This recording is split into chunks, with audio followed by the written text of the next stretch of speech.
Hey, what's up guys? This is Bevan here, and today we're going to talk about small compact camera rigs that you can use on your outdoor adventures. Now when we go out on our outdoor adventures, we love to take both photo and video of everything we get up to. It's a great way to get variety in your content, but it doesn't come without its disadvantages, namely extra gear that you need to pack and carry, and oftentimes a hefty price tag. You don't really want to compromise on image quality, but when space is an issue, how do you know what to pack and what to leave behind? So in this video, we're going to take a look at some of the super compact rigs that we use on our outdoor shoots and talk about the different situations that they're best suited towards. Now, I'm by no means a camera guru or a professional, and this is not an exhaustive guide.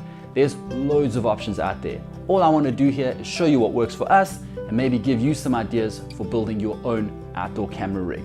So let's dive straight in. Let's start off with our most light and compact rig, the GoPro 7 Black. GoPros have been around for a long time. They've been the mainstay of the POV world for many years. But GoPro's latest feature, Hypersmooth, has turned this little camera into an all-in-one rig. I have no idea how it works, but Hypersmooth basically acts like an invisible gimbal that helps to stabilize otherwise shaky clips and give you liquid smooth footage that looks both professional and pleasing to watch. We use our GoPro in POV situations with our trusty mouth mount, but there are a number of GoPro accessories that you can couple to this. The GoPro 7 Black is also waterproof in its case, so we often use it for surfing and snorkeling clips too. We've used it a little for vlog style footage, but we mainly use this as our B camera to get those hyper smooth follows and leads. The pros with this as a rig is that this is an all-in-one compact unit that you can stuff into your bag or shove into your pocket while you're out and about. There are no special assemblies or setups required. You literally press record and go. The GoPro 7 Black has exceptional video and image quality. 4K at 60 frames a second and 1080p at 240 frames a second means that there's some amazing slow-mo features here as well. It has a very robust build and is waterproof up to 10 meters.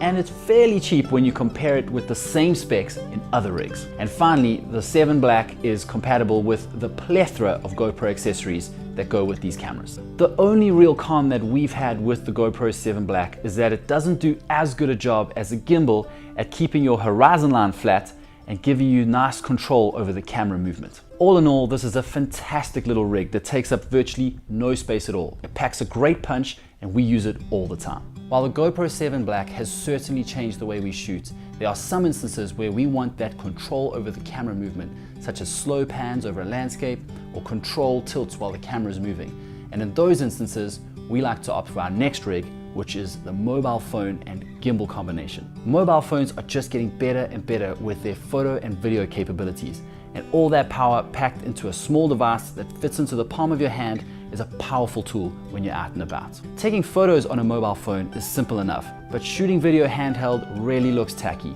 and that's where the gimbal comes in.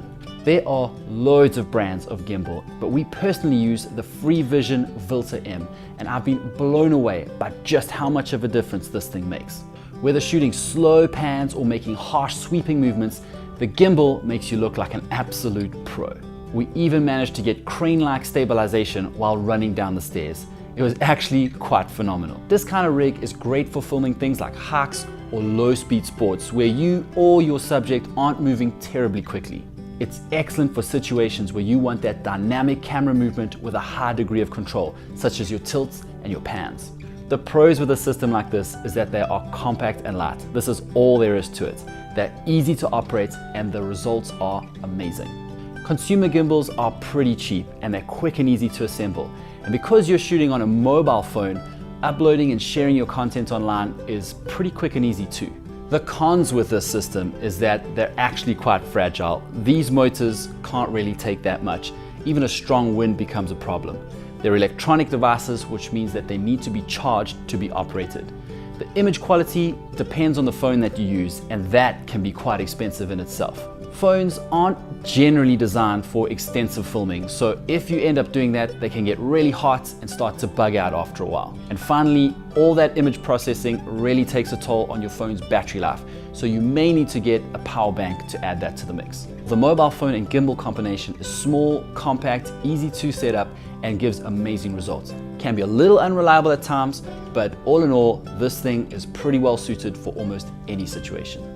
Finally, if we know we have the luxury of a little bit more packing space, we'll try and use our biggest rig, which is the DSLR setup. The biggest benefit of a DSLR or mirrorless system is that you can use different lenses, and that means you can exploit the unique characteristics of each one. For example, you can get those super wide fisheyes with their massive field of view, or go for a telephoto lens that can isolate and capture subjects in the distance. We use our DSLR for both photos and video, but whatever the application, the biggest challenge is always stabilization. A nice light tripod or a car door beanbag normally does the trick for most photo and some video scenarios, but when we're shooting video, we like to move the camera, and that requires specialized kits. For this, we like to use a weight-balanced gimbal system. With this rig, the camera is mounted atop this plate and is counterbalanced by weights on the sled. The net result being that the whole system is stabilized. We love using this setup for moving portraits of people, so we generally go for lenses in the 28 to 50mm range. That gives you that lovely sharp foreground and blurry background effect. The pros with this rig is that it's extremely versatile because of all those lenses you can make use of. DSLRs have nice long battery lives, and most of them have a robust build, which means they can be put in a bag and handle a little knock here and there. The cons are that DSLRs and all that accompanying kit can get very bulky and heavy, especially if you're carrying it around. Things also get very expensive as you start adding to your rig. When shooting video, the gimbal takes a lot of getting used to, and it also takes a long time to set up. And ultimately, it's just another piece of kit you got to carry around. And finally, DSLR cameras are prone to one of my pet peeves, and that is dust on the sensor. Changing lenses exposes the camera body to dusty environments, and there's nothing worse than coming back from a great shoot to find spots all over your images. The bulk of our shooting is done on our DSLR rig because we don't really mind carrying that extra bulk and baggage, but ultimately we end up using a combination of all three rigs whenever we're out on a shoot. We also pack external microphones for sound recording. We'll use our shotgun mic for general recording, as well as the lapel mic to voice recorder if we're going to move the subject and mic away from the camera. So that's it. Those are the compact rigs that we like to use to record our outdoor adventures. Like I say, this is by no means an exhaustive guide, and I'm sure there are dozens and dozens of other options out there. This is just what works for us, and hopefully it's given you some ideas on what could work for you with your outdoor rig. The whole point here is to get outside, get great photos, great video without your camera gear weighing you down and getting in the way of you having a good time. So until next time, keep well and bye-bye.